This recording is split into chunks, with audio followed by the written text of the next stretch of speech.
Hey there, and I want to thank everybody so much for the welcome response back to YouTube.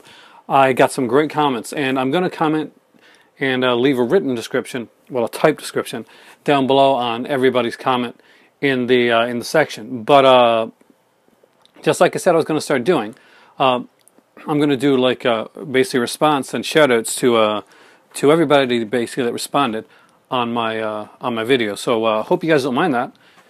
I have a huge haul for you guys today. I had done about 2 or 3 other videos that that had like different hauls. Basically, I got my stuff from Arrow, I got my stuff from Severin, I got stuff while I was gone away.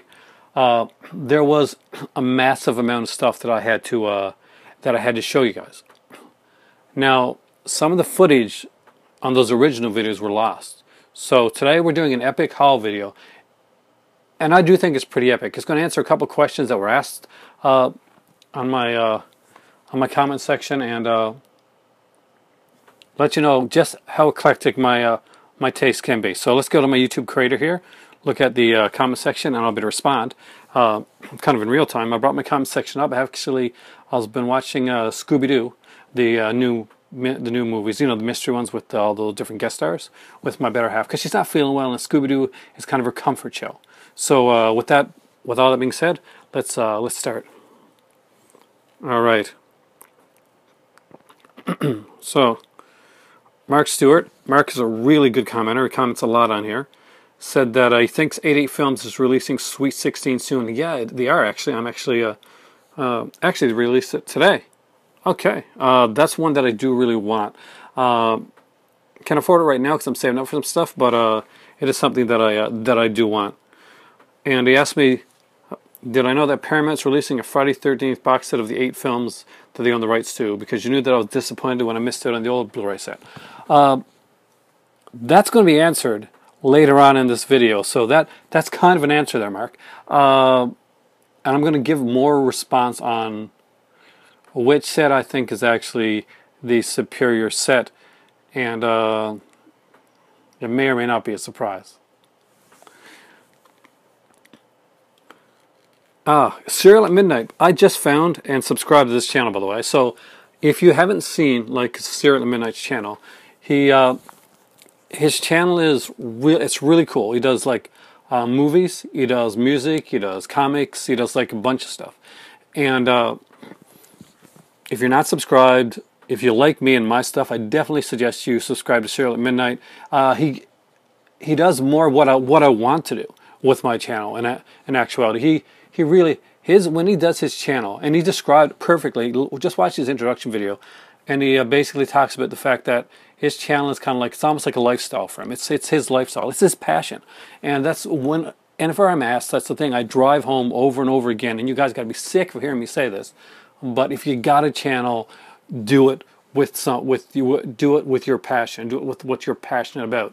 And that being said, if you have not checked out Serial at Midnight's channel, that is Serial at Midnight, please do check it out. Please do subscribe and let him know that I sent you there. He's a really nice guy. So basically, he says here that he stumbled across my channel a couple months ago, and he said that we overlapped in some of our interests. So yeah, I'm not sure how far you've seen. I'm going to call you Serial, but I actually used to do comic reviews. Back I did a lot of different stuff on my channel. Like movies are primarily what I do now, and I do like I want to do more out and about. So I want to do some visual essays on film. When I travel, I like to show some of that. Usually I couldn't do that before because I didn't like the camera or the phone that I used.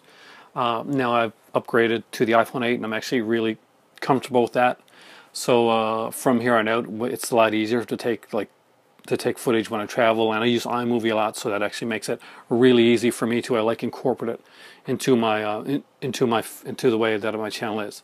I used to have like an opening on my channel, but it's just the way that I do it now. I don't have like the opening thing. That's going to be coming back in certain videos. But again, thank you so much. Laid back demeanor. Yeah, actually, that's pretty. I'm Canadian. I guess that's where that comes from. Movie Max here. Okay, so he said, "Welcome back." He says doesn't usually order from Screen Archives unless there's something that he really likes. But again, he agrees about the shipping. It's a shame. Like you have something that could be going real forward, and there's that the negativity of the shipping really kills it. So I ever bought from Grindhouse Video Tampa? No, I've seen like his stuff online. I don't know what his shipping's like, and I don't know, does he ship to Canada? But I do like the fact that he goes online and he actually talks, like just like I'm doing right now, and he talks about his sales and stuff like that. I've seen that on Facebook a few times. And Diabolique, everybody tells me I should order from Diabolique, that they have the type of stuff that I like. So if their shipping's decent, Diabolique will be a company that I'm definitely going to avail of, especially when I want to get some of those Arrow exclusives that actually don't come to Arrow but come to Diabolique instead. That does happen. Just let's not get into the thing about like the was it Synapse that put it out? No, Grindhouse, with the whole puzzle thing that became a whole like to do. But thanks a lot. Mr. Kalinsky asked me, isn't Code Red on Amazon now? Yes, actually, I've seen some Code Red show up on Amazon. Even on Amazon CA, I was really surprised. They had like a couple double features there. And price is okay. I would definitely rather order it from, as you guys know, I'm not a big fan, if you watch my last video, of Code Red. So if I'm going to get some of their stuff, I'll get it through one of those other sites, whether it be Amazon or Ronanflix or Diabolique. But if there's a choice, I will go international first, because he said some mean stuff about me and my country. Darren Harley, okay, hey, nice to see you again. Thanks. 88 Films is nice. Yeah, actually, Mark just mentioned it. Blu-ray Sweet 16. It's the director's cut. You are right. So there's 14 seconds difference. I'm not sure what they are. Blood Harvest just got a release. Okay, I'm a huge fan of the movie Blood Harvest, actually.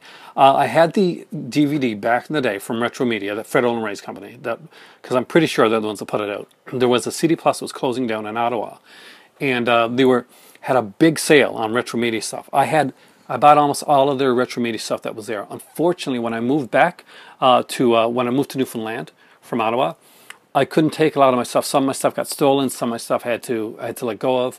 I gave away some stuff. But Blood Harvest didn't, for some reason or another. I don't think I gave it away, but it didn't make its way back here. So that will definitely be one that I'll be looking into. Me and my eldest used to watch Blood Harvest quite a bit, and we know Marvelous Mervo pretty well. Some nice extras on this release. It's Uncut UK debut. Oh, nice. Code Red toys are hard to get a hold of. Anyone selling them charge a King's Round page. Though Bill Olsen is a really nice guy. I don't know Bill. I just know from the comment sections that I've seen him like comment on. He hasn't been too nice to me. But that again, things can get lost in interpretation on a forum as opposed to real life or talking one-on-one. So ask Bill. If you know Bill, you ask him about Canada, and if he doesn't put us down too much, maybe I'll start buying more Code Red stuff. So, there's a start. Okay, we'll start with that. Oh, Blu-ray Lantern, a favorite of mine. Yeah, I love your videos. Looks into your amazing collection. Thanks a lot. You got some great stuff. Yes. Now, somebody asked earlier, does anybody have an almost near Scream Factory collection? Blu-ray Lantern does. That's incredible. Scream Factory is a company that has put out so many Blu-rays, some DVDs. Do you even have the Chiller stuff? See, I got a couple of the Chiller ones, like the ones that I really wanted, but I kind of steered clear of a lot of the Chiller stuff and just said I'll get some of the other stuff. Now, some of the Chiller stuff, if Beneath by oh God, what's his name again? I got it here too. If Beneath is because he made the video game, he wrote the video game that I like so much. I totally forgot. Anyway, so if Beneath is by is a Chiller one, then I've got that one, and I got the one that's kind of like I hate to say it's like it, but it's a Shaun of the Dead, like it's a zombie British one. I think it's like Cockneys versus Zombies. That was really good too. but I'm a huge fan of the actress she was in like soap opera, and I think she played Bionic Woman for a short period of time, like a short-lived series. Also, she did episode of Doctor Who. Aha! You're a huge fan of Scars of Jackley. Yes, you are a huge Hammer fan, and so Again, suck it to that guy that said people that like horror of Frankenstein as Kaiser Dracula don't belong being Hammer fans. All right, that's some comments that they're listed here. So just some great people there. You can check out guys like Bray Lantern, guys like so, I am so gonna lose it here. Serial at Midnight. I love the channel name. But I blanked for a second. If you haven't checked those guys out, really, really do so. They do some awesome stuff. I just I had another comment pop up there, but I'll get to that later. I have to say something for the next video. Plus, when I say I've got a massive movie haul to show you guys, I'm not even remotely joking on this. There's quite a few. So I brought down all my stuff. I'm gonna break it up into sections, and with all that being said, guys, let's get going. Hey there. So really quickly before I sit in my comfy chair, usually I'd put on my white hat for the video game portion, but it's only really short, so I figure I can do it here just like this right now with Brian Miss Collins looming over me. I got four new video games. Two I got from the video game store in Corner Brook. If you're ever in Corner Brook, Newfoundland, there's a great video game shop there at the Valley Mall. Check it out. They also have some great movies that I'm going to show you some of in a couple minutes. So I picked up 2 Super Nintendo games, and they are... I'm going to make sure it's right on. I need new glasses, by the way. Porky Pig's Haunted Holidays, which actually is a pretty cool a platformer game. I do like Looney Tunes games, and I do try to get all of them, good and bad. And I picked up this one thinking it was like a fighting game. It's not, and I don't have the peripheral to play it. Hopefully I'll find one down the road, but it's Mortal Kombat Falcon's Revenge, and apparently this uses the scope, which, correct me if I'm wrong, that's the SNES version of the light gun, right? So yeah, it's a shooting one. So I'm gonna have to get the scope. If I can never find a scope down the road, I'll grab that. Now I did get 2 other games. A while back we picked up 2 Guitar Hero guitars. One still brand new in the box. The only thing missing was the game, and that was for Guitar Hero 3 Legends of Rock. We don't have any Guitar Hero games for our PS2, and we spent a long time. We went to the store in Corner Brook. We went to St. John's. We couldn't find a Guitar Hero game anywhere, especially one in good condition. We were at the flea market this week, and the only 2 things that I really picked up from the flea market, well, there may be one other, we'll look into that, was, well, you saw the video. You know what it is. I already did that one. It's Guitar Hero 3 Legends Rock, so I do have it. I think there's 70 plus songs in this here. Slash was introduced in this one here, so you got Welcome to the Jungle on here for sure. I'm pretty sure that's on here. Yeah, Sunshine of Your Love, Rock You Like a Hurricane, Cult of Personality is a favorite song of mine, actually. And Hit Me With Your Best Shot. So I'm going to play the hell out of this game. I used to love the Guitar Hero back in the day, and I played a lot of it. I still think Green Day, Guitar Hero killed, or no, because Green Day Rock Band, one of them. Anyway, whatever one Green Day did, and it's not that I'm not a fan of Green Day. It's just I thought that they weren't a band that could float a whole game. They're not ABBA.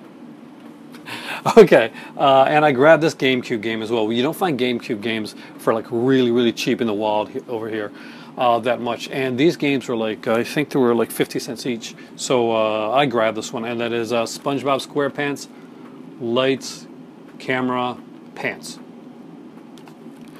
I'm a fan, and I know that I don't remember this game as well, but there's the small cartridges, small little discs.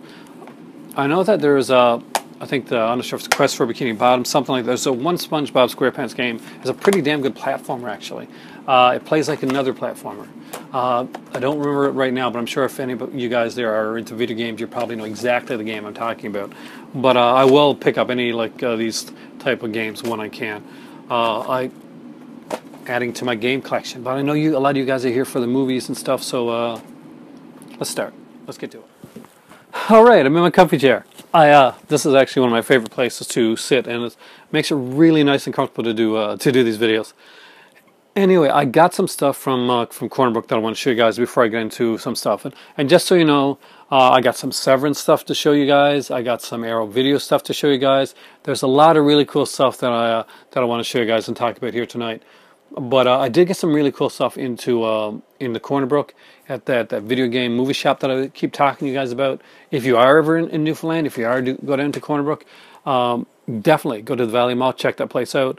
I know that it's very, with a lot of people that I speak to on here, they're usually from like farther away, like or they're either in the U.S. or the U.K. or like farther up in Canada.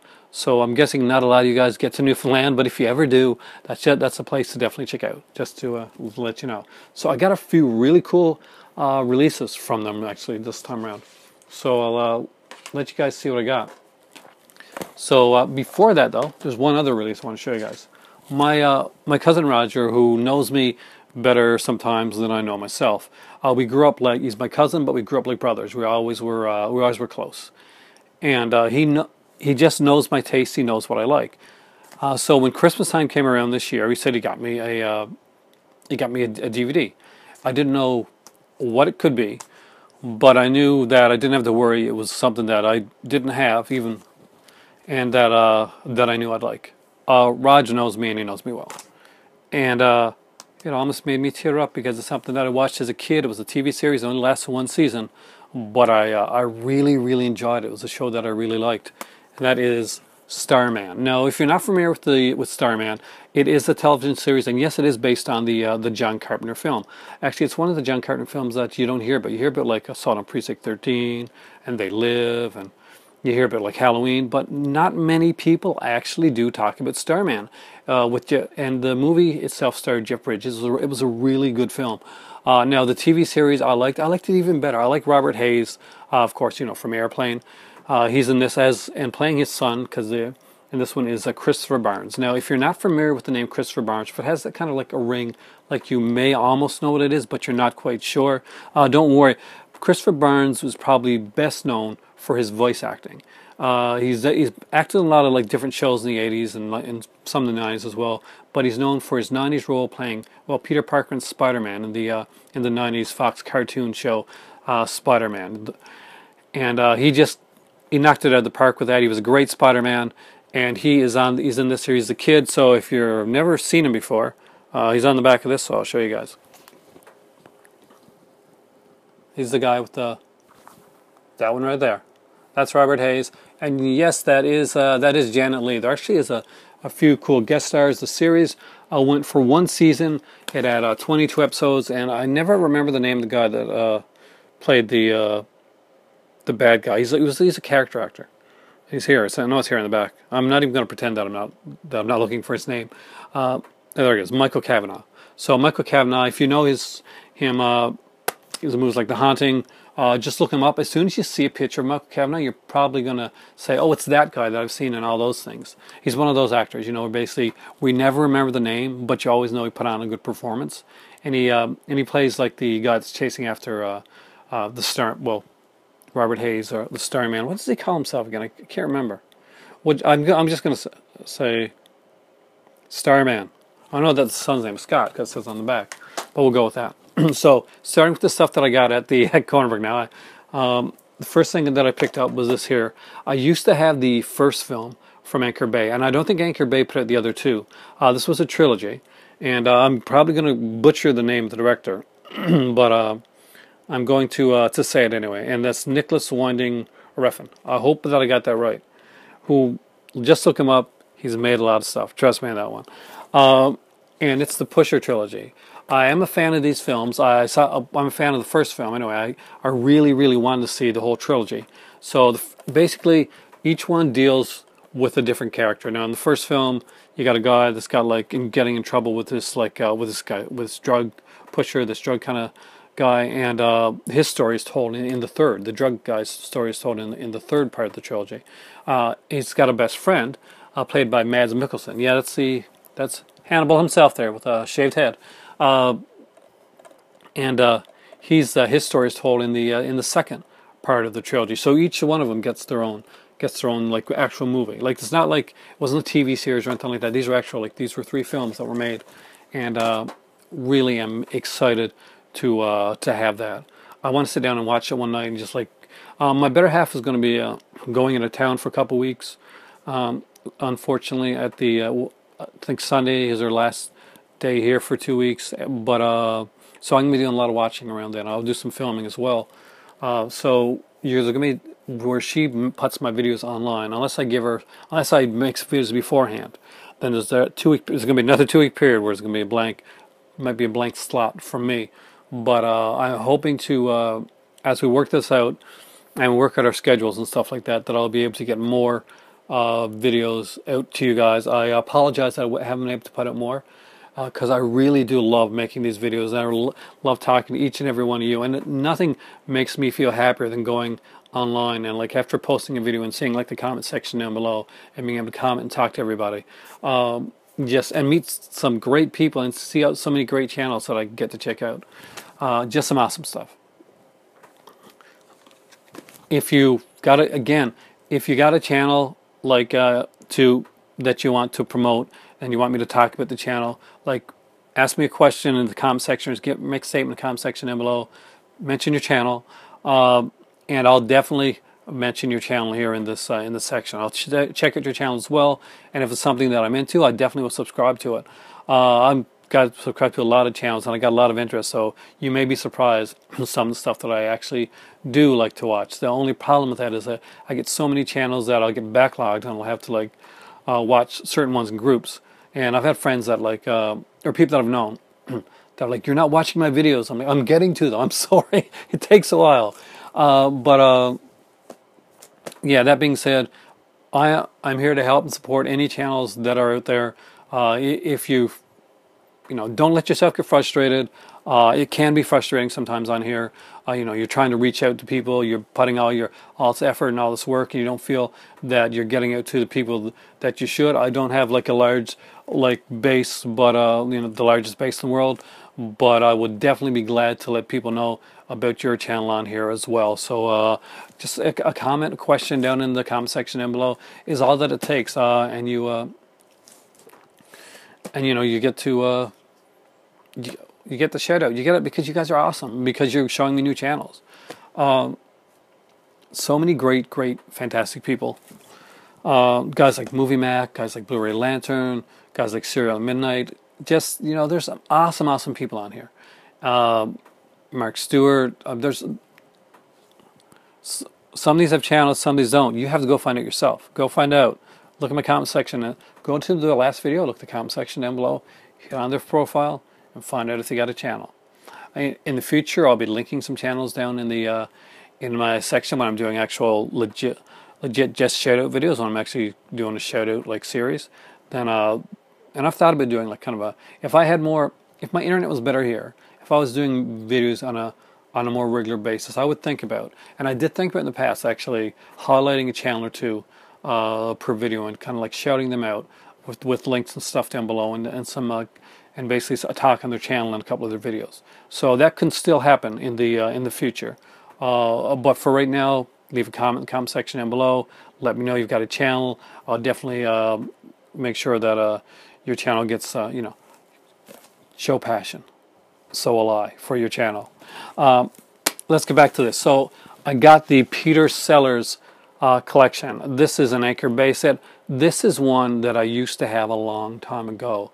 Now I moved to Corner Brook. I moved from Corner Brook, Newfoundland, to St. John's, Newfoundland. And the time that I did, I sold about 98% of my movie collection, which was wasn't that extensive at the time, but it was a lot for me at that time. I felt it wouldn't fill up a shelf for this here now, but at the time it was a big deal. And I spent a lot of time getting a lot of these. This was one of the movies that I had that I really couldn't wait to get back again on movie sets. Unfortunately, this had been out of print for a while, and it was very expensive to buy. I just lucked into this for like $5 at the shop, and it has a bunch of movies. So you want to like freeze on that there.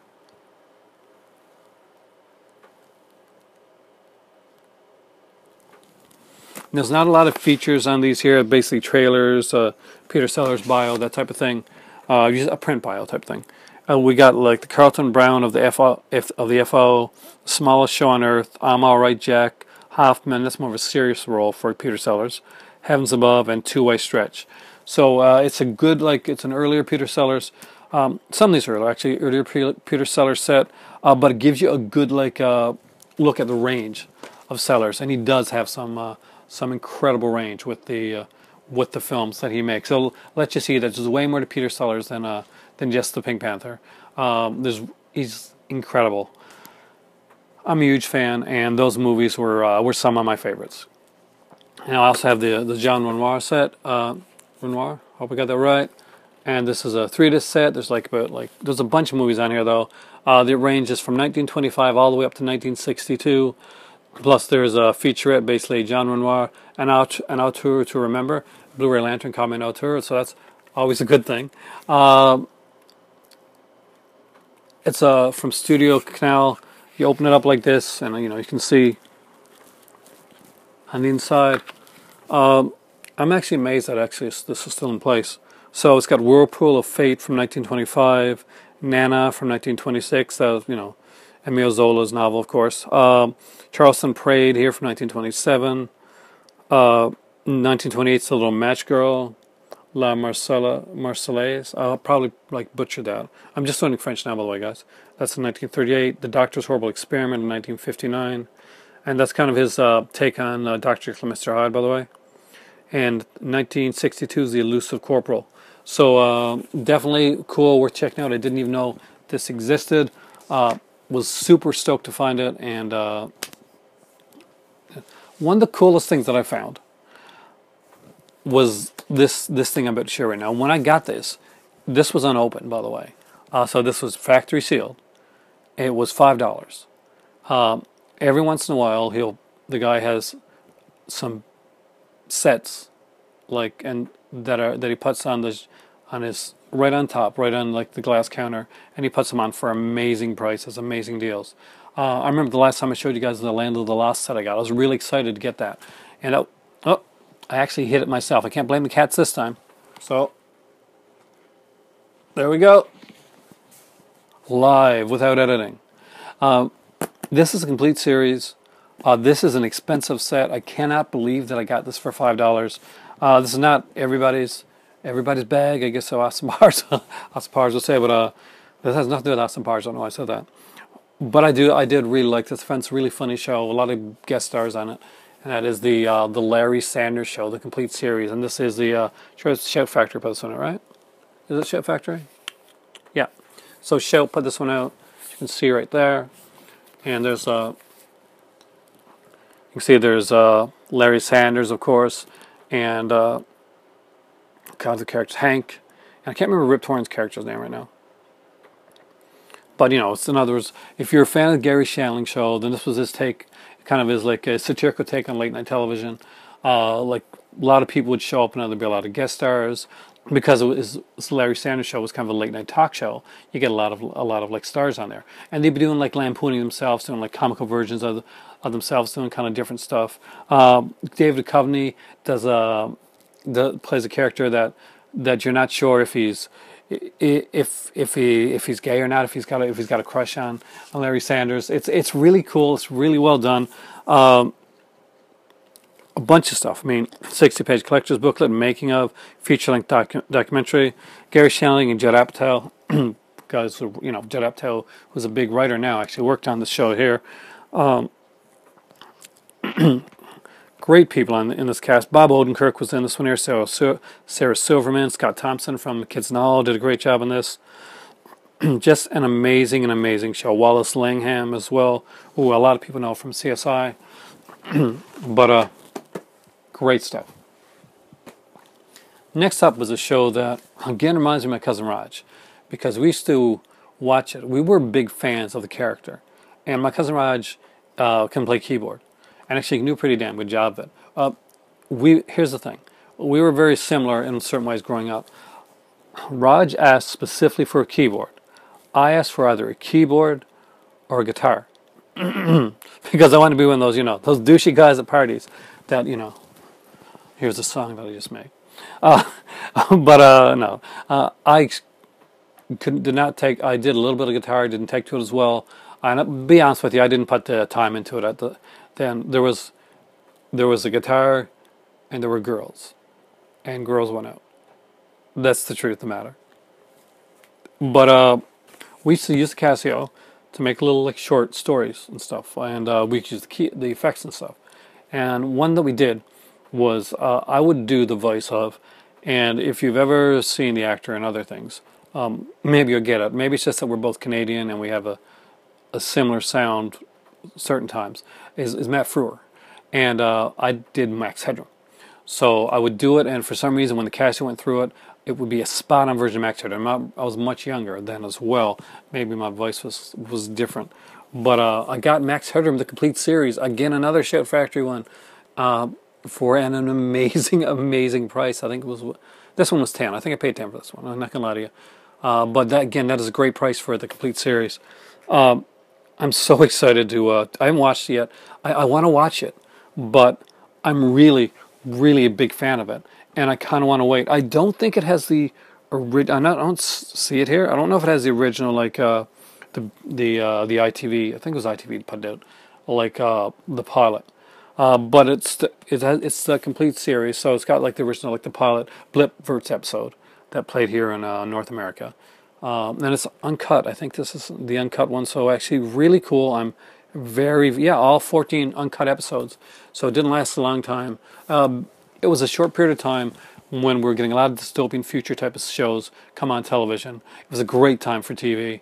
A lot of cheesy stuff, but again, a lot of really great stuff. Now we're ending it off with 2 box sets that comprises the complete work of a comedy duo for one studio.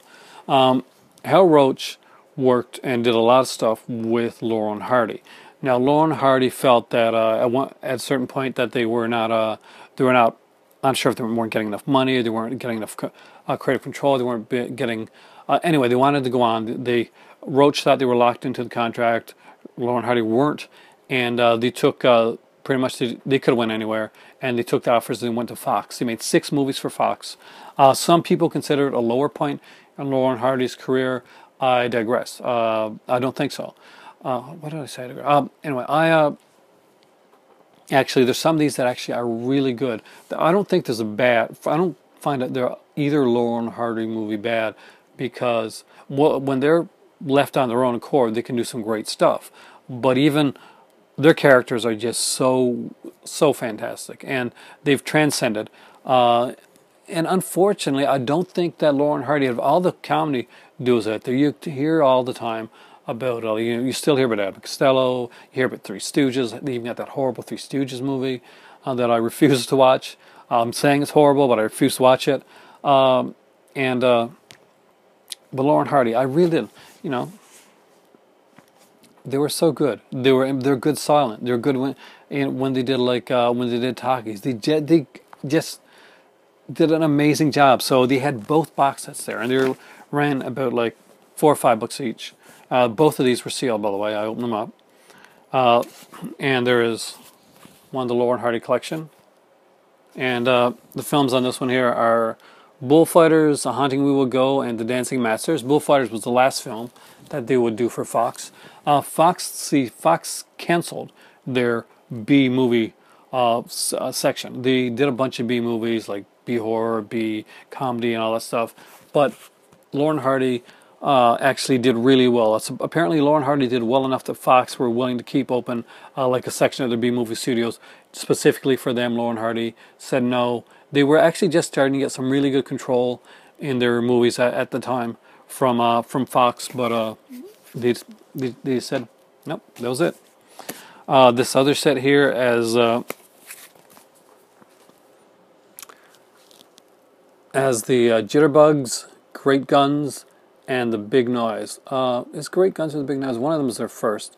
Now, this other set I just showed you has Fox, basically Laurel and Hardy at Fox, which is a really great, but it's about 18-minute long documentary, which, it isn't that long, but it's one of those features that's really good, and it's really packed full of information in a short period of time that makes you, just makes you hunger for more. And I think that's fantastic. So Laurel and Hardy here. There's a documentary on this one here called The Revenge of the Sons of the Desert. I do not know what that is. I do not know anything about it, but I will definitely check it out. And I'm a huge Laurel and Hardy fan.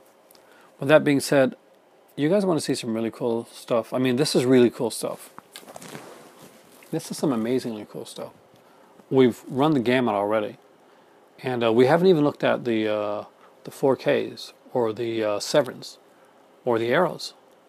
So buckle up. We got some real cool stuff coming up. Alright, so I got a lot of stuff to show you guys. Some stuff is from Best Buy 4K sale. So one stuff came from Amazon's going to answer some questions for you. And there's some stuff from Giant Tiger too that I'm actually really excited to show you guys. So first off, let's start off with this one. I did pay regular price for this one because we really wanted this. We're a fan of it. So this is Earth One Amazing Day. So this is basically, if you've seen Planet Earth and like some of the like subsequent documentaries around it, there's some footage from there. This is narrated not by David Attenborough, but it's narrated by Robert Redford, who does a great job in the narration department on here.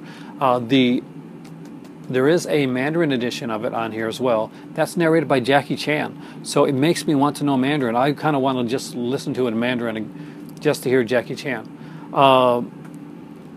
Again, it's something I'm really looking for. I look for. We watched it and we really enjoyed it. It's more family friendly than, say, Planet Earth, and definitely more family friendly than, say, Blue Planet or Blue Planet 2, where they do get into some pretty harsh stuff. So I want to get Blue Planet 2, but I had to like let my better half, because she like animals getting like hurt and stuff kind of bothers her sometimes.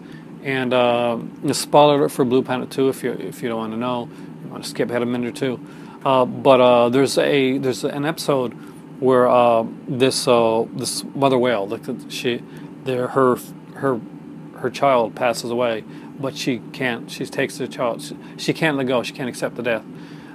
So I had to let my better half know that. My better half's a marine biologist by trade. That's like what she went to school for.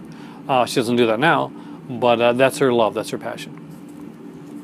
So speaking of things that she's passionate about, we grabbed Pacific Rim 2. It was between this and Power Rangers. I wanted Power Rangers. She wanted Pacific Rim 2. But there's two that I wanted that were kind of cheesy and fun. She loves this movie. She's a real big fan of Del Toro. She's a big fan of this movie. She likes kaiju. She likes the Katsu stuff. Did I spell? My oldest will know if I got that right or not. And the Sentais and all that type of stuff. So she really likes this here film. There's a sequel coming out, which we're hoping is going to be really good as well.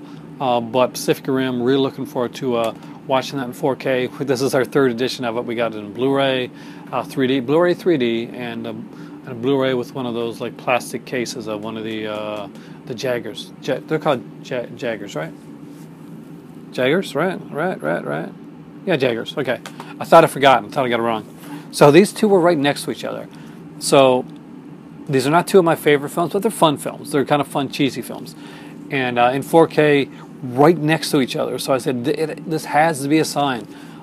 Dracula Untold and Van Helsing. So, again, not two of my favorite films, but I think Dracula Untold is a better Dark Universe start than The Mummy is. I didn't mind The Mummy. It was cheesy.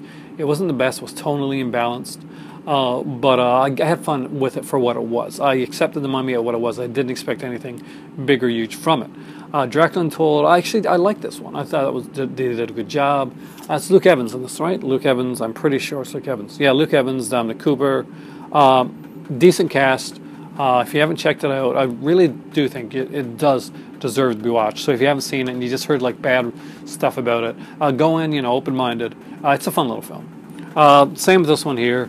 Again, it's got Kate Beckinsale. I was at Brass Tacks today. It's got Kate Beckinsale in the red dress. I can't even imagine, can't even try to do Brass Tacks, You already know. He does that so good. We're a big fan of his channel, actually. Brass Tacks in 4K. Was it 4K AR Media? 4K AR Media also. Or AR Media. AR Media. Yeah, we like AR Media too for the 4K reviews. So again, I'm a big fan of this cheesy little film. Not a great film, but I enjoyed it. The Dracula is super cheesy, super campy. In this, there's a cool black and white sequence in here as well. That's kind of what I wanted it for, really. That and there's some, they do have like the gamut of monsters in here. You got the Frankenstein monster, and you got the werewolf, and you've got like Dracula, and you've got the brides. It's really cool, extremely well done. So I went to Giant Tiger. Like I showed you the stuff that I had at the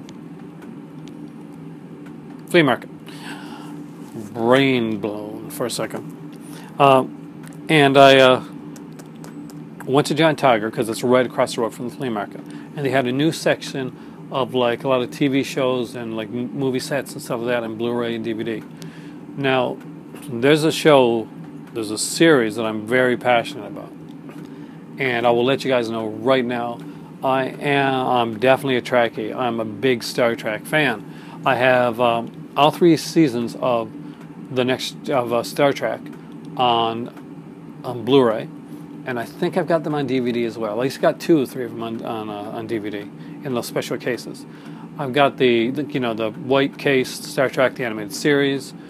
I have Enterprise season 1 in the big like plastic DVD case. I have I got a lot of them anyway. So I also had season 1 on Blu-ray for Star Trek Next Generation, and it just blew me away because I have all 7 seasons of Star Trek The Next Generation on DVD, and it's okay. There's not like I was expecting more features when I got them. I was expecting a little bit more better quality, but I kept them. I want them in my collection, and anyway, I had season 1 on Blu-ray. Season 1 is not the best season of Star Trek Next Generation, but I'll get to that. But one thing I did pick up right away, Star Trek Enterprise season 1. Like I just said, I already have this in the DVD set. So why did I want this? Well, I wanted the Blu-ray upgrade for one, but there's some great features on the Star Trek sets that are exclusive to the Blu-ray. Some really great ones, and on this one here, there is definitely no exception. The one I watched last night, I watched In Conversation, and that's Branneth Braga, and who else was there? Oh, yeah, Rick Berman. Talking about like how it was created, a lot of the different things that they had planned for the series that never came about. Like one of the things here is that there's this storyline. It's the big storyline for Star Trek Enterprise is this temporal Cold War, where basically there's this alien race, and they're taking like instructions from like an agent from the future that's actually giving them like technology and giving them like information to kind of try and take down, in the first episode, trying to take down the Klingons, really. And a lot of people like kind of like wondered who this character was going to be. Some people thought it was going to be Lore. Other people thought it was going to be like a Romulan, because Romulans weren't introduced in Star Trek at this point. But they said that actually one of the things that they thought about, because they didn't have everything worked out, they really wanted to go into it, but the creative controls were taken away from them, was that they thought of using Archer, the main character, like a future version of Archer, as the future guy, like a damaged future version of Archer that was bitter, and it was a really cool idea. They're really honest about their conversation on this, and it is so good, so well done. I do like this show. A lot of people don't. Like, I'll be honest, like the first season was hit or miss, but hands down, it's my favorite pilot of any of the Star Trek shows. You know, Star Trek has an affinity for some great pilots. Voyager had a great pilot. Star Trek Deep Space Nine had the weakest of the pilots, I think, out of all the pilots. I think Star Trek Deep Space Nine is one of the shows that got better as it went along, but its pilot was kind of weak. And Ken at Farpoint was good. But I really like the pilot. This sets things up extremely well for Star Trek Enterprise. And I watched it again last night, and I loved it just the same as I did the first time I saw it. It was really nice to see it all together and not just see the two, it's a two-parter again. So, with that being said, I grabbed some more the other seasons that they had. So I got season 2 of Star Trek. This is probably the most, it's a good season, but it's a controversial season. I think it was Hurley came in this season. I think it was Hurley, to take over. That didn't work out. There was a lot of changes. They took out Beverly Crusher, and I thought Beverly Crusher was hot, to be honest with you. Gates McFadden I really liked. So she was taken out. Dana Muldaur was put in this. Dana Muldaur actually played characters in the original Star Trek series. She comes in.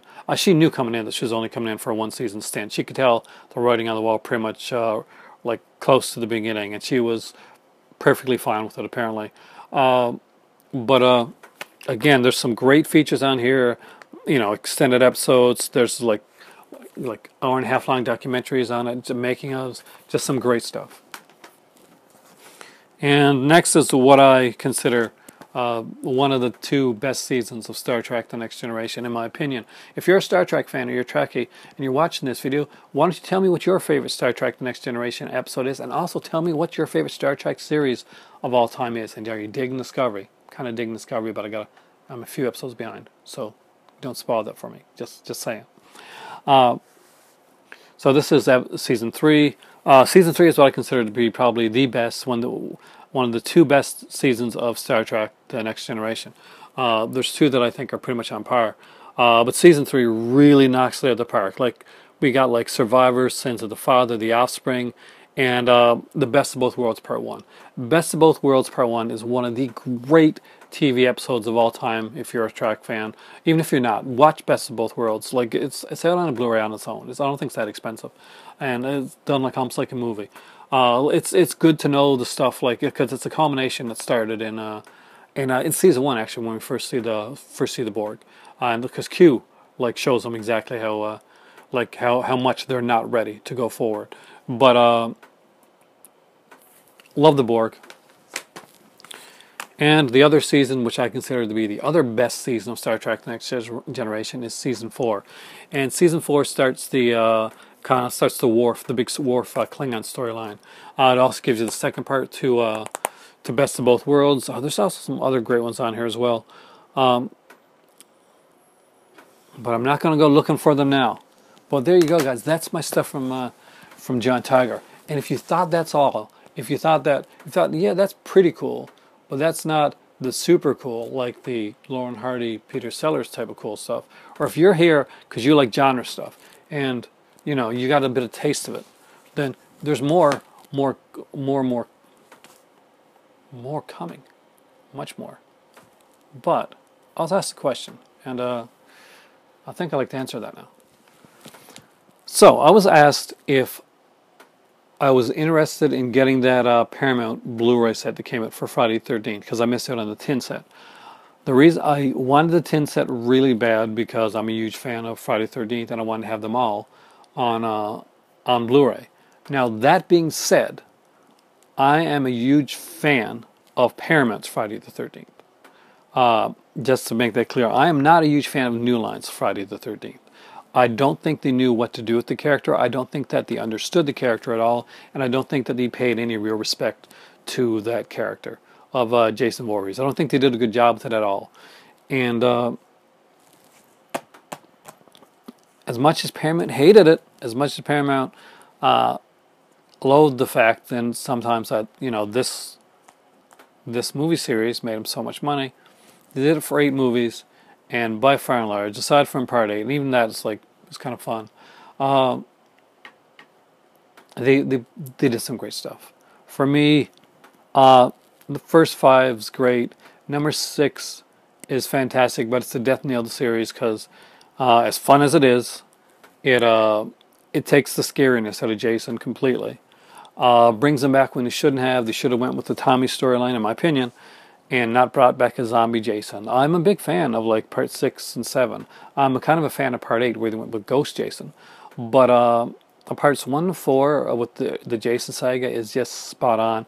And for me, as cheesy and silly as it is now, back in the day it was fun. It wasn't scary, but it was slasher scary for its day, and it was more, he was still alive. It was real. He didn't drown in the lake. Like, they would try and retcon that later and say that he drowned in the lake, and they'd use like demons and stuff to bring him back, and all this kind of crazy stuff that made no sense. But the original Jason, the Jason that survived, the Jason that never drowned, that's my Jason. That's the Jason I grew up with, someone I like. And right up to Part 5. I love Part 5 because it's so different, so unique. I did like the ride thing. I liked the callbacks to Part 1. And to be honest with you, I'm an exploitation fan. I like the sleaziness that they put into the film and the bunch of nudity and stuff like that. It just typified the typical slasher at the time. So yes, I did pick up Friday the 13th, the series. Now, some people don't like this here cover. I kind of dig it. I do love the fact that it's a slipcase, that there's a slipcase with it. Now, so that you guys know, the way that it's done is that part 1 and 2 have their own discs, part 3 and 4 have their own discs, part 5 and 6 and 7 and 8 are double featured on 2 discs. But don't worry, it is Blu-ray, so the quality is fantastic, and all the features from those collector's editions, those that came out with those big editions that came out, all those features are all included on this. So, and if you want to know if part 3 is in Anograph 3D, just like it was on the original Blu-ray, it's the same disc. Yes, you're going to get the 2D version and the 3D version. What's the one thing you did notice in there? The one thing that was missing, though? It's the glasses. But you can find red and blue glasses anywhere, and they're cheap as dirt to buy online. You can get them all over the place. You can get them on eBay. I have the part 3 and 4 on a Blu-ray here. Hold on a second. So this is part 3 and 4, Friday the 13th, part 3. And these are the glasses that came with the original set.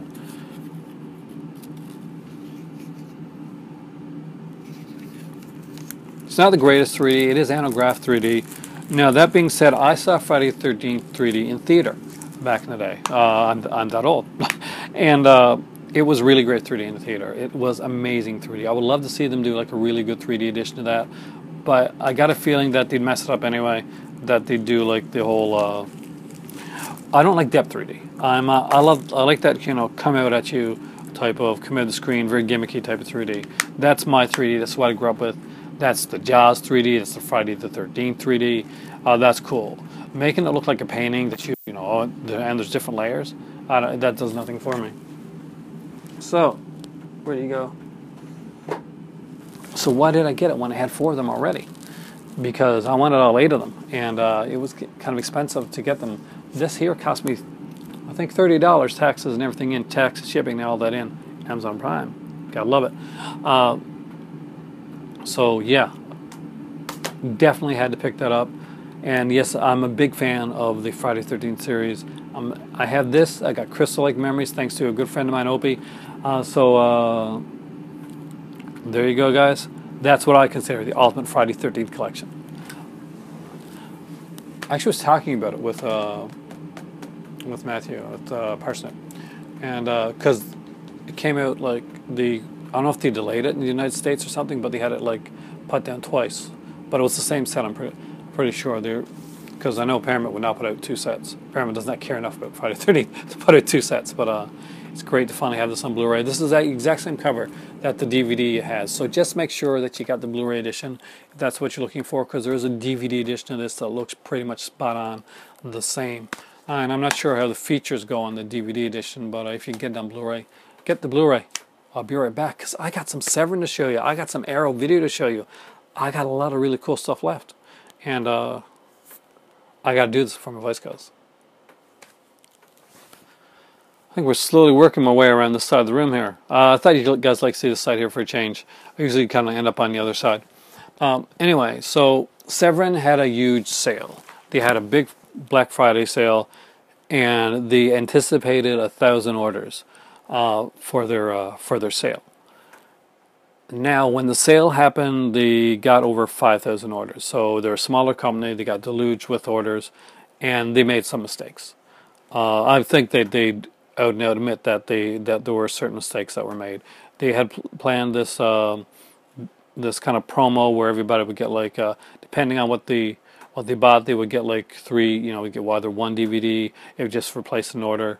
During Black Friday sale, you get 2 DVDs at a certain price point, and you get 3 DVDs, which is the maximum, at another price point for free. 3 free DVDs. They'd be surprised you wouldn't know what they were, and they were supposed to be picked at random. That didn't tend to be. That wasn't the case. I came across it really soon that everybody that with the initial orders, they got their stuff in fast, actually got the exact same 3 DVDs, which actually made a few people online angry. Now, after all those were gone, though, I think they had earmarked those DVDs, which I really wish they wouldn't have said random because it's not like, back in the day you could probably say random and you couldn't get away with that. But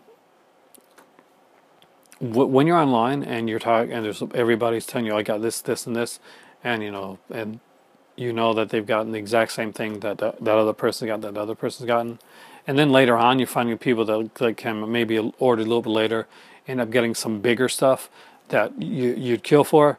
And again, it was their first big, as far as I can tell, it's the first big sale like this.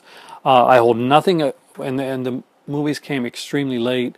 But again, it was again their first big sale. I hold nothing against Severin on this here. This was the first big one that they did, and I was overall I love the stuff that they do, and I was very pleased with the order that I got. I was disappointed that that I was told, and I was specifically told because I mentioned during the sale that basically they said it screwed up at first, and I had to do the order 3 or 4 times, and he almost charged me shipping, and when shipping I had enough to get free shipping and all that. I made a substantial order, you'll see. They said, well, don't worry, there's going to be extra free goodies thrown in and all that stuff. And I heard about people getting autographed DVDs and Blu-rays, and people that had ordered a DVD or Blu-ray of certain edition, upgraded to a collector's edition or something, or had posters or something inside. I got nothing. I got nothing except for the stuff that the 3 free DVDs that I got for hitting those price points, and my own DVDs. So I was very disappointed with that. That did upset me a little bit. Did it dissuade me from ordering from Severin again? No, I'm not dissuaded from ordering from Severin again. Well, at least not their product. I'd be a little bit gun shy on the next sale. I'd probably go through the About Leak or somewhere like that, but or I'd have a friend check it out for me. Yeah, it did kind of I was a bit bummed. Now that being said, everything I got came in great condition. There was no broken cases, none of that, and when it did come, I was very pleased with all of my releases. And I love Severin's output. I love the stuff that they put out. So I cannot say that these weren't movies that I really enjoyed.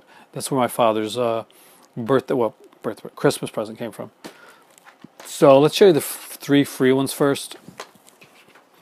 Some people were big fans. I'm interested, but I would never have bought these on my own. Only one of them was one that I actually picked up, and I probably would have bought. But I would not have bought them from the site. They're not really. I think if you're doing the random thing, if you're a video company and you're watching this, and you're doing the random thing, look at the type of stuff that somebody's ordering on your when they're doing it.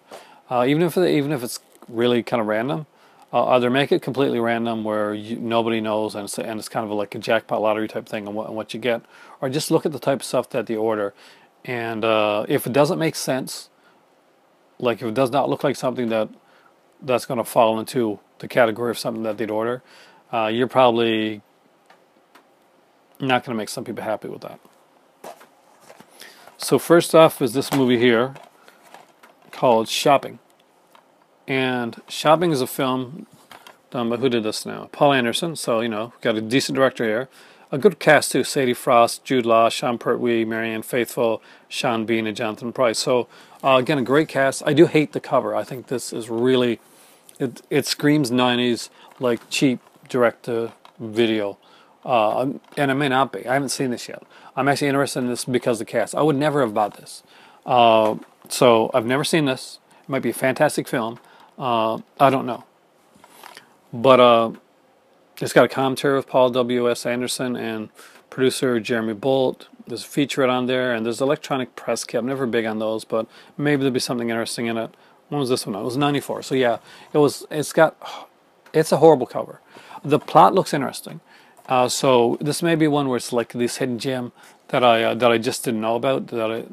But needless to say, it was the second least one that I was interested in. The one that I was least interested in that I got as a freebie, and it may surprise you because I know this one is definitely going to have some fans. There's a a definitely decent cast on here, and I will watch this one. But I'd probably be more interested in the features on the history part of it than I would be the actual film itself. It's an okay film. It's Zulu Dawn, so you got like you can see there. You know, there's Burt Lancaster. I'm a huge fan of Burt Lancaster. Peter O'Toole, Simon Ward, Bob Hoskins. There's some other actors in here as well. We got John Mills, Denholm Elliott. You know, obviously, you know, it's Douglas Hickok's director. Again, a good film. Not something I would personally have ordered myself, but a decent enough film. But it just didn't suit what the stuff that I was ordering. I was really like. If you guys have watched my channel, you know I like an eclectic amount of stuff. I like a lot of different stuff. But when I do orders and all that type of thing, you're going to notice that I pattern things, that I have this kind of OCD thing with where I kind of put things together. And this threw my order off. As silly as that sounds, it did. It threw the feng shui of my order off. Next up is one that I did look at on HMV a few times back when we had HMV, and that is The Stuntman with Peter O'Toole. There's a great documentary on here as well that I really want to see. The Maverick Career of Richard Rush. I'm really interested in that. The sinister sag of the making of The Stuntman. Again, that's a feature-length documentary about the movie. So this is a 2-disc set. If more of them would have been like Stuntman, more maybe horror type oriented stuff, then I would have been a bit happier. Like if Last House on the Beach or something like that. A couple people got that actually later. That would have been one that I would have been much happier with getting. Some of the exploitation stuff. There's DVD sets that I was going to pick up, that I didn't get because I was worried that if I picked up one of those DVD sets, like the Franco set and stuff like that I really wanted, you know, and they were at such good prices. I didn't get them. I passed them up. I could have made my order a little bit bigger, but I said no. I got the 3 free ones coming. That's enough. I wanted Gwendolyn. I wanted the Franco box set. I wanted like because there was one kind of exploitation one with like the Sister of Ursula and kind of like a DVD of Sinful Dwarf and one other one that I really wanted actually. But I did pick up some. Let's get into actual orders. So I grabbed the Video Nasties, the definitive edition. This is the first one. I have the second one, Draconian Days. I got that one actually about a year or so ago, year and a half ago. And I think it was at Le Bête Noire. That's closed down now from Montreal. But this is the first one. I really, really wanted this. I cannot wait to rewatch these. I love these here. I love the documentaries. But and one thing I really like is that they have all these like trailers. And I'm pretty sure, yeah, you can do them like just as a trailer show. Or you can do with newly filmed introductions from like different people, like media journalists, like academics talking about each film. It's almost like another documentary all on itself, a huge documentary with the trailers attached. I'm a huge fan. Each of these discs has got like an introduction by Emily Booth, who's because a horror presenter. She's really cute. So really, really looking forward to watching that again. I've seen this before. I will watch it again, and I'll watch it again, and I'll watch it again. I really like it. This is my first Intervision title that I got, except for one that was given me, a Blu-ray one. Actually, I think it's an Intervision one. It's kind of like looks like it was shot on with an iPhone, and I think it was done by Chris Alexander. That's not what I got here. That's like one that was given to me a while back, gifted to me by a good friend of mine actually. Well, I haven't heard from in a bit. That's good. That's the thing about YouTube. You'll hear from people like every once in a while, and then like unfortunately they'll fall off the radar or something. Then you hear from them again, or you'll hear from them and then you. Anyway, I'm spacing out a bit with this one here. This is an Intervision title. It's a Canadian film. You guys know I collect exploitation. It is cheesy. Oh, it is super cheesy. It is so super cheesy. Things. Have you seen this movie? If you've seen this movie, please let me know. I have years ago, and I'm actually looking forward to seeing the DVD edition of this. Yes, that's the mullet guy there with the, business in the front, party in the back going on. It's a cheesy movie. I mean, the aptitude of the film makes it amazing. They hired Amber Lynn for this film. Amber Lynn, some of you guys are going to know, was a porn actress. I'm not sure if she is now. She was for a long time. But they didn't hire her for nudity or anything like that. I think she plays a news reporter, something like that. It's different. If you've never seen Things, it's definitely worth checking out. There's a lot of Intervision titles I want. I only bought one because I thought I was going to get more. Okay, let's get into the stuff. First up, I picked up a Frank Henlotter documentary that he did over 3 hours long. I think it was over 3 hours long. It's pretty long anyway. That's Sexploitation. Again, a really, really good documentary. There's a lot of nudity in this, just to let you know. So, it's definitely, well, that's Sexploitation. We put it down for the kids anyway. But it is definitely filled with, like, interesting stuff. And it talks more about the innocent times. It actually ends where like pornography begins. It deals with more like the nudie cuties, the hygiene films, stuff like that, and it does a great job. I think this is the last thing that David Friedman did, and good old David Friedman, the guy that worked with the classic guy himself. He worked with Herschel Gordon Lewis. Actually, you'd see it when I was doing my other portion of the video. I got the box set, the Herschel Gordon Lewis box set. And with the documentary, they actually speak with David F. Friedman a lot. He's great in this. He tells a lot of stories. He's almost like a carnival barker in the way that he tells his stories. Future Shop, the story of 2000 AD. Again, amazing, amazing. Love this documentary. If you don't have this, if you're a comic book fan, definitely get it. Serial at Midnight. Get this documentary if you don't have it. It is incredible. It's amazing. If you're a fan of Vertigo, for instance, the Vertigo, especially the original Vertigo stuff, then you want to see this. If you don't know what 2000 AD is, it's a British comic book. It was really, really good. It was way ahead of its time. Characters like Judge Dredd came out of this. So if you're a fan of Dredd, then you're definitely gonna like this here. There's so many like people that are interviewed on this. We got like Alan Moore, Neil Gaiman, Mike Millar, Pat Mills, Alan Grant, John Wagner, Grant Morrison, Dave Gibbons, Jeff Barrows, Brian Talbot, Kevin O'Neill, Brian Boland, Karen Berger, Andy Diggle, Scotty M. Just so many names like from the comic book industry. If you haven't checked this out, really seriously, check this out. This is a fantastic documentary. If this has flown under your radar, don't let that be the case anymore. Get this. Arrow put this out as well. So if you're in the UK, you can get this from Arrow as well. It's definitely a must-have. It's a must-buy, and it's a great, great documentary for any comic book fans or any fans of just like even comic book, punk, all that type of stuff. If you're a fan, you're gonna love it. Next up is The Lost Soul.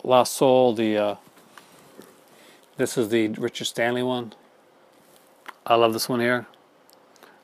It's called The Doomed Journey of Richard Stanley's Alan and Dr. Moreau. So he is a huge fan of Alan and Dr. Moreau. This here is the House of Pain edition.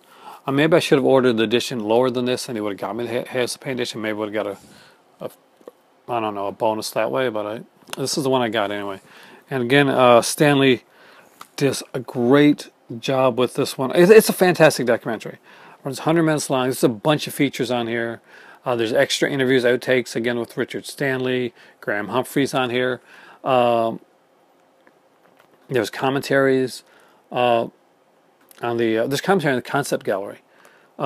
Just great. So audio interview with like Barbara Steele. There's a second disc called the H.G. Wells Files. And that has the recently discovered 1921 at the time, 1921 German version of Alan and Dr. Moreau. There's H.G. Wells on film, a feature with the expert Sylvia Hardy talking about it, Richard Stanley talking about H.G. Wells.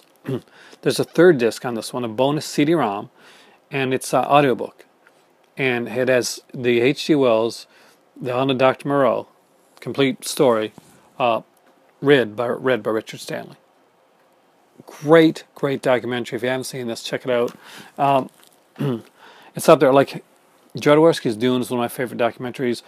Lost Souls, Future Shock, and That's Exploitation, great documentaries. Lost Souls and Future Shock, for sure, are two documentaries that I do specifically, like, strongly recommend. That's Exploitation. If you're into that type of stuff, I recommend it. Next up is, and don't judge me on this one, guys, The Sinful Dwarf. Yes, I had to get it. Limited collector's edition. This one has the extra bonus disc on it. Not bonus disc. What's the bonus? No, it's only one disc, right? So it's the bonus film. Like this one has, let's see what it said. Includes 2 alternate versions of The Sinful Dwarf. 2? I didn't know there's 2. And bonus film feature The Blue Balloon. The Blue Balloon is an adult film. It's a roughie. So know that before you go in. This is, like, there is an adult version of the Sinful Dwarf on this. The Blue Balloon, which actually is a decent film, is an adult film, but well, I was going to say it gives a Vinegar Syndrome feel, but it does more than that. Vinegar Syndrome actually helped with this here disc, and you can tell. Vinegar Syndrome are the masters when it comes to adult films that matter.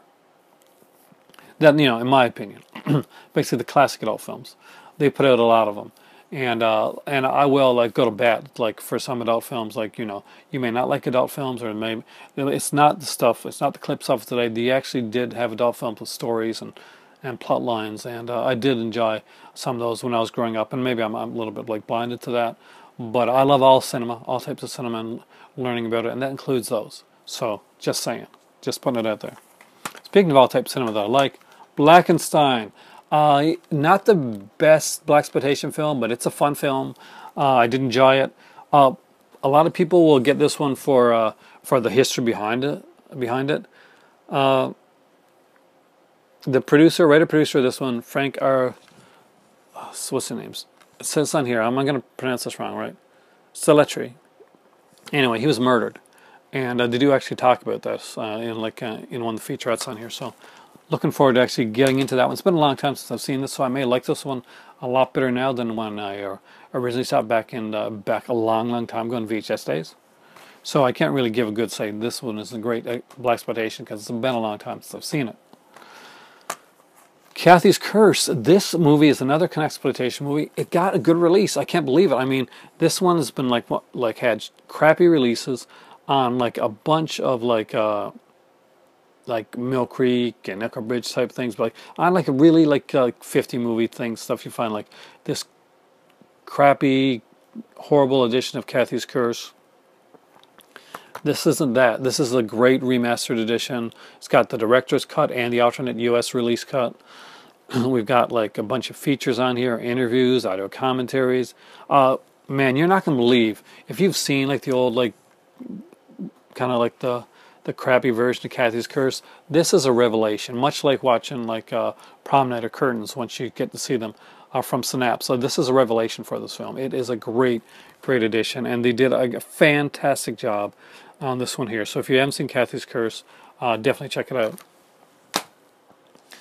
Last but not least for the Severin stuff is the one that got a lot of people over to order from them. I got a copy of this from my dad that got sent out this week actually, so he's finally getting his Christmas gift, and that is Jack the Ripper. This one stars Canadian actor Lee Patterson, who, you know, they try to pass off as an American actor in this movie, but you know, us Canadians, we know our own. Jack the Ripper, this is the cool limited edition slipcover. This is the cover of the novelization, and I just love the way this is done. There's some great features on here as well. Some people complained about some of like the quality of like one of the editions of it. I think the international cut, which, you know, there's parts where it isn't the greatest. But that being said, they did the best that they could with the footage that they got, and it is a fantastic film. I love this version of Jack the Ripper. It's a very early version. I think this may be the first actual, like, you know, taking apart the Elijah and stuff like that. The first film that actually calls, you know, Jack the Ripper kind of like Jack the Ripper.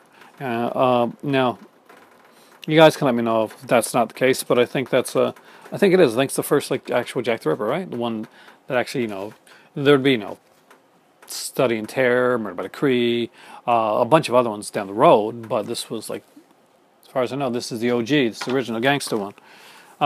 again, on the inside, there's another cover.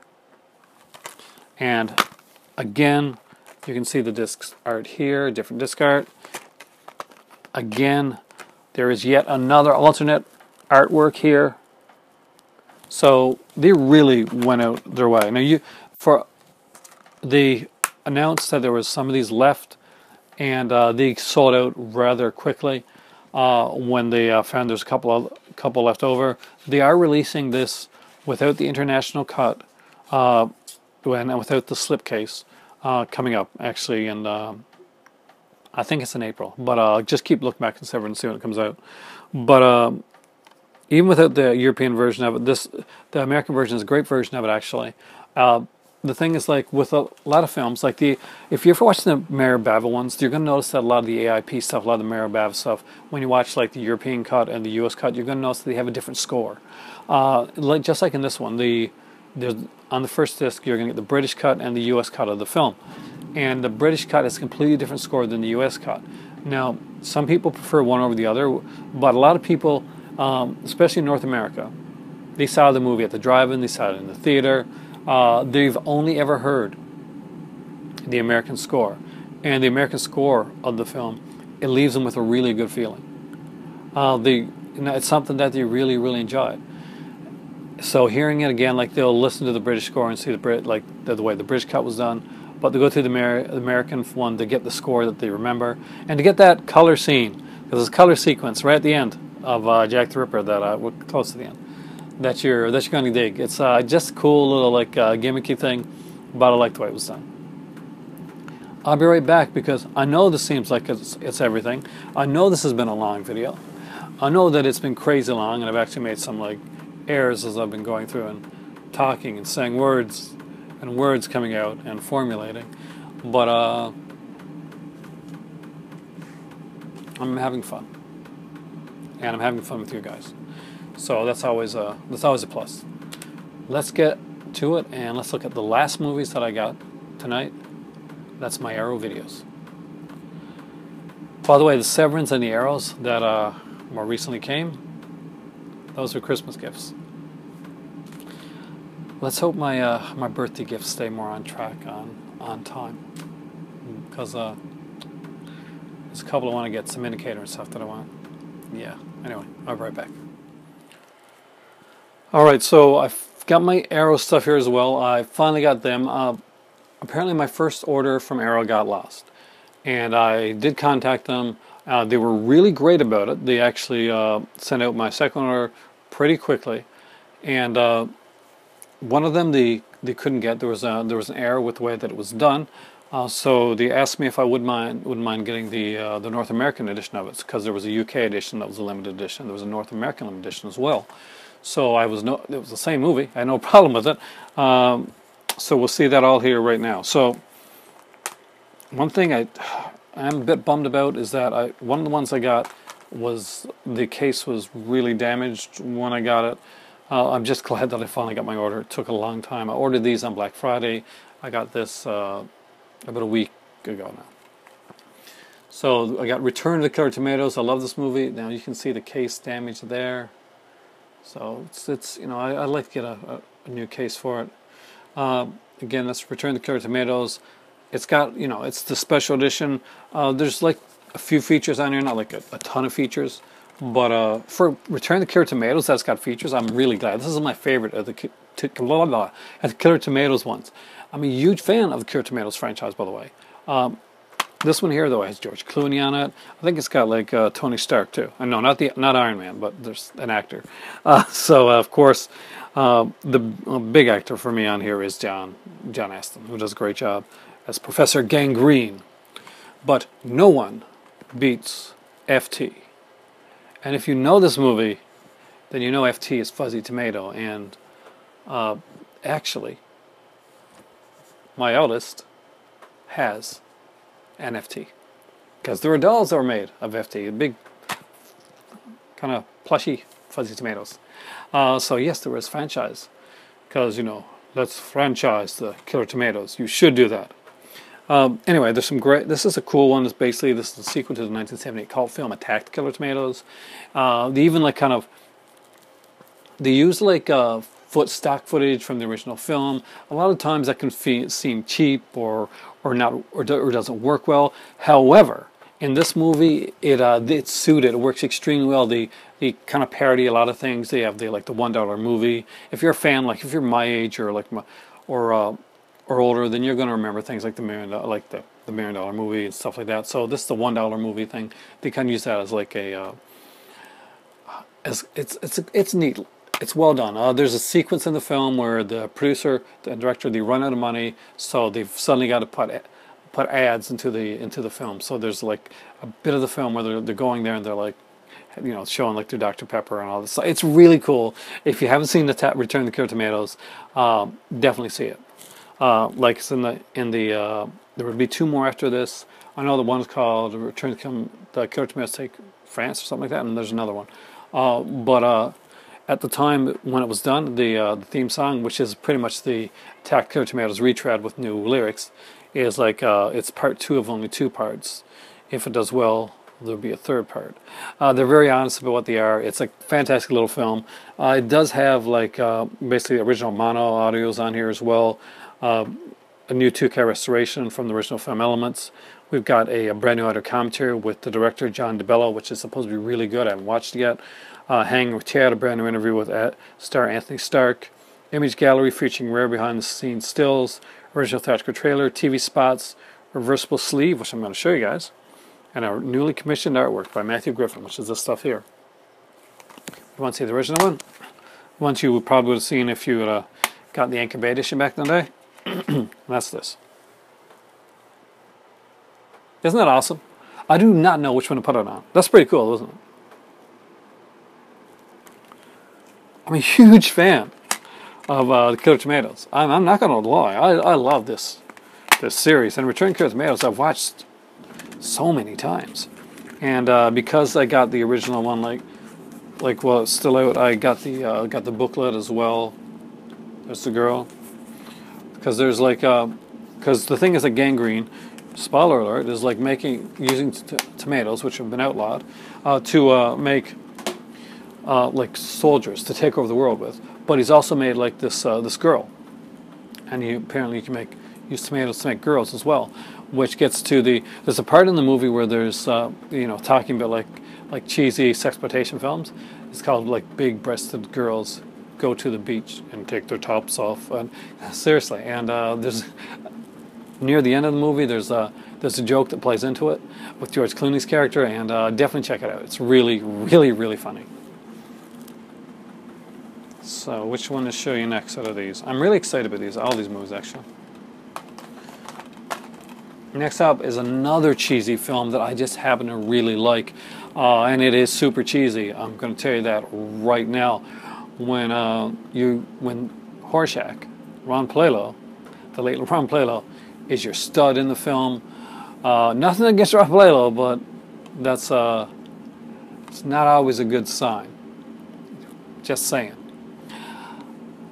Arrow Video originally put out 1,000 copies of 2 films. They were, don't let me blank on them now. We had oh my god, I am totally blanking. And the movie's right behind me. Frogtown. Yeah. What's it? Turn Frogtown. You know what? Let's go over. So there you go. There is. As you can see, Hell Comes to Frogtown. Now, Hell Comes to Frogtown is a movie that starred the late, great Roddy Piper, a Canadian wrestler that a lot of people thought was Irish or Scottish. This movie had only 1,000 copies, and it was put out with another movie called Hellgate. Now, my better half surprised me with that movie for my birthday one year and spent a bunch of money getting it. That is the original edition. I'm going to take it out here. I'll show you how you can tell.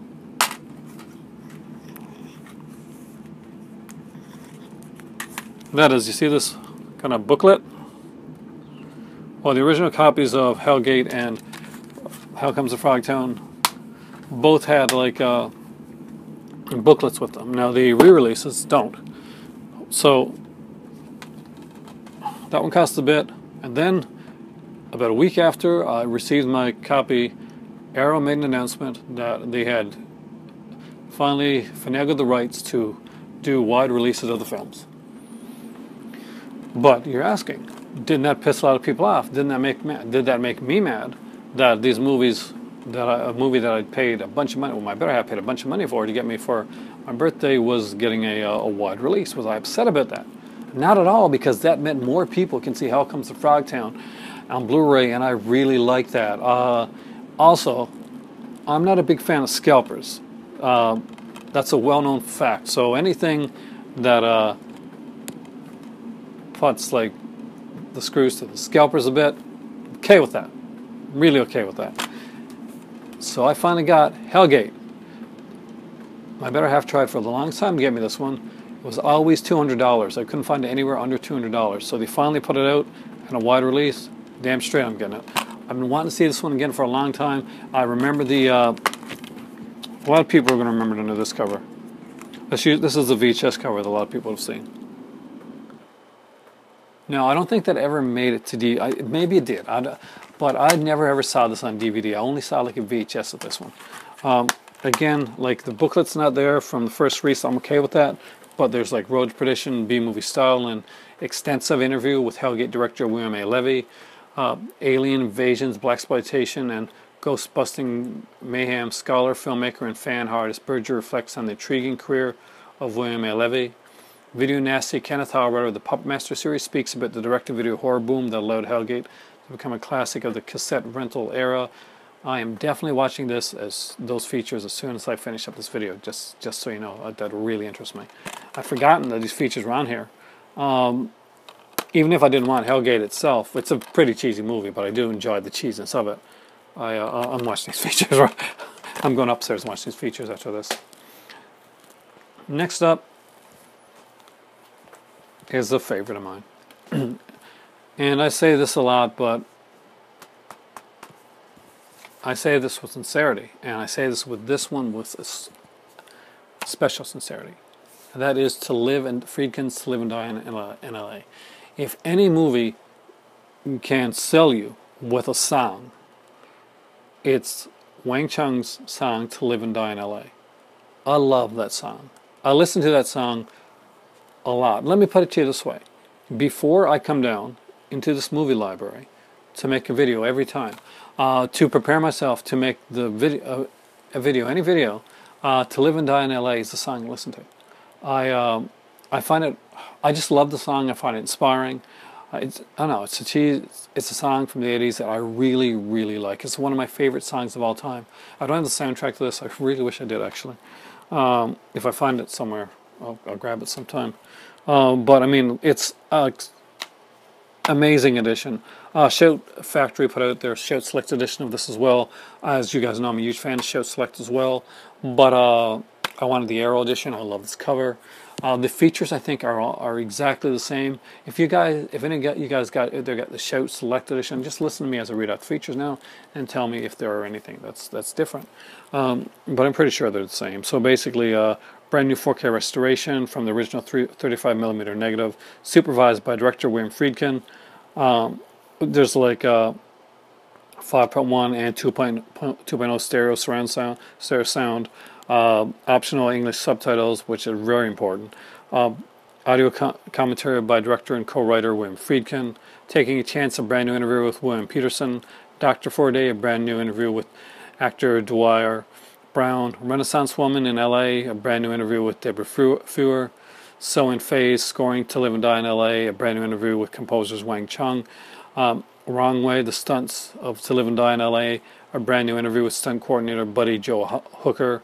Counterfeit World, the making of To Live and Die in L.A., an archive featurette containing interviews with Friedkin, actors Peterson and Willem Dafoe, and others.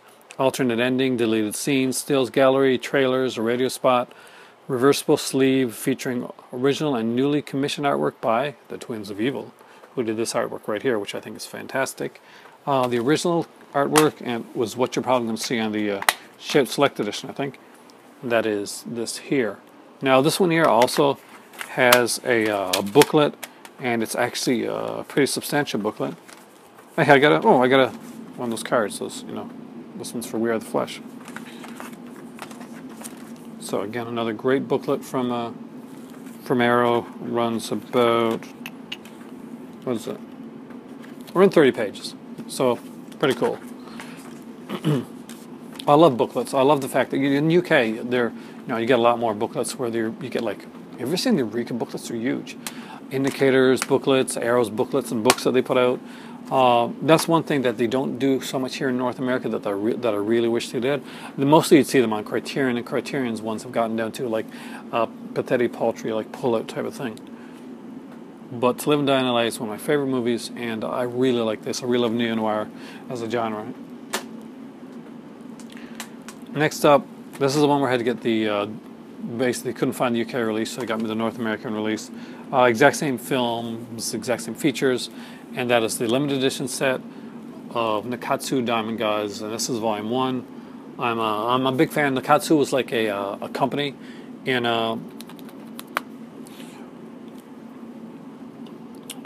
was Japan, right? I want to make sure I got that right. I don't want to say it wrong.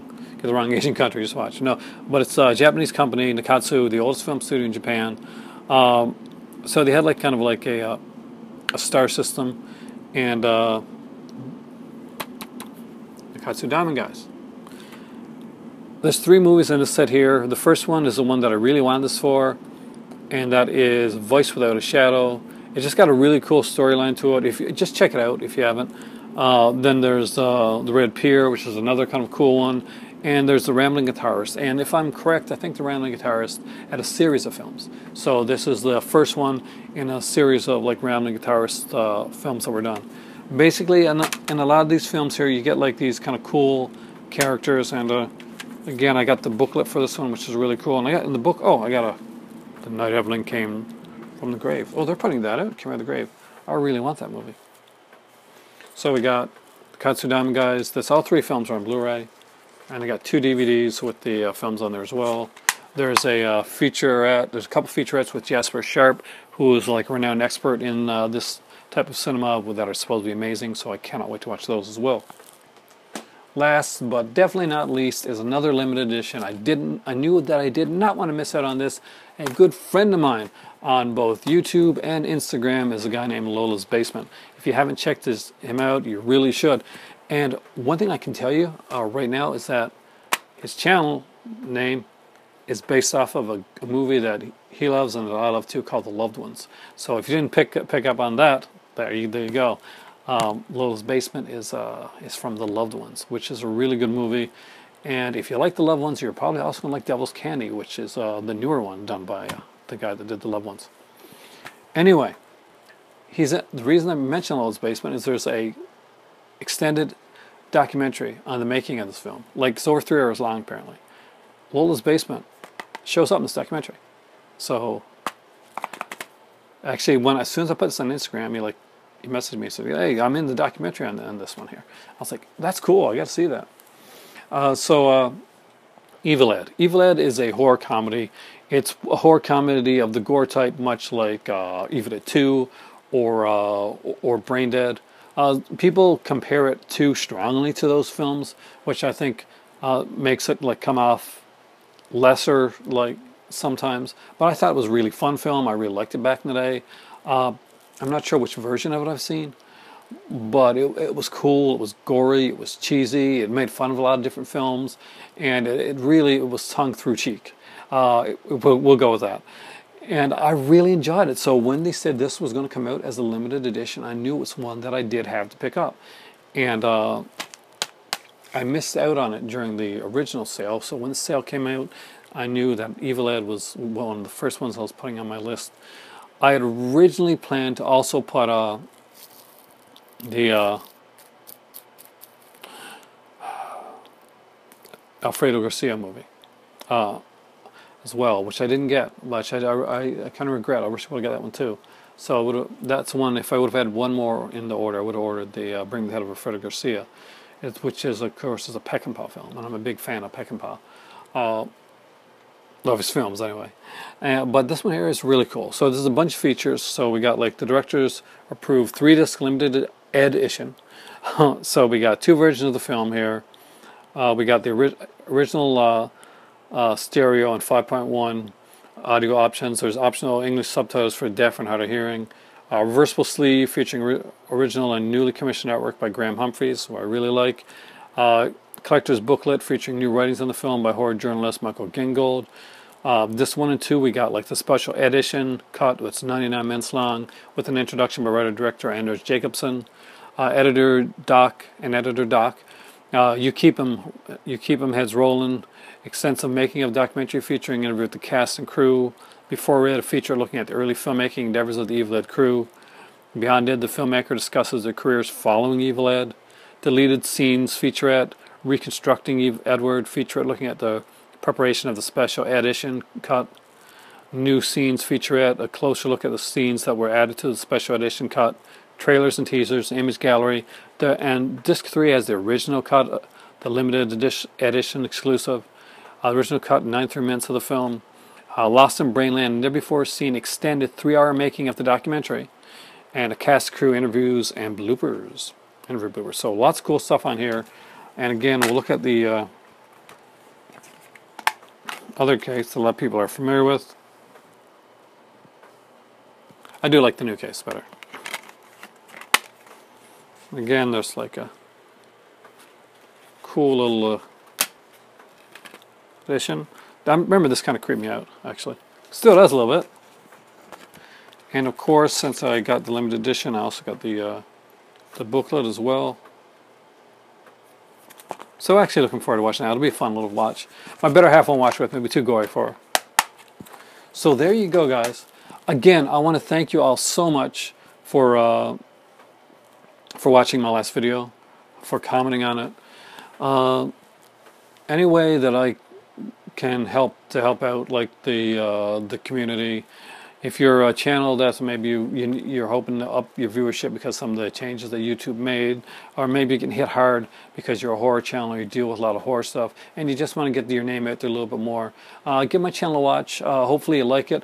Like, share, subscribe. I really appreciate that. Leave a comment in the comment section down below. I'd be glad to let people know that that you got a channel out there that maybe needs a bit more viewership, needs a bit more help, or just want to get your name out there.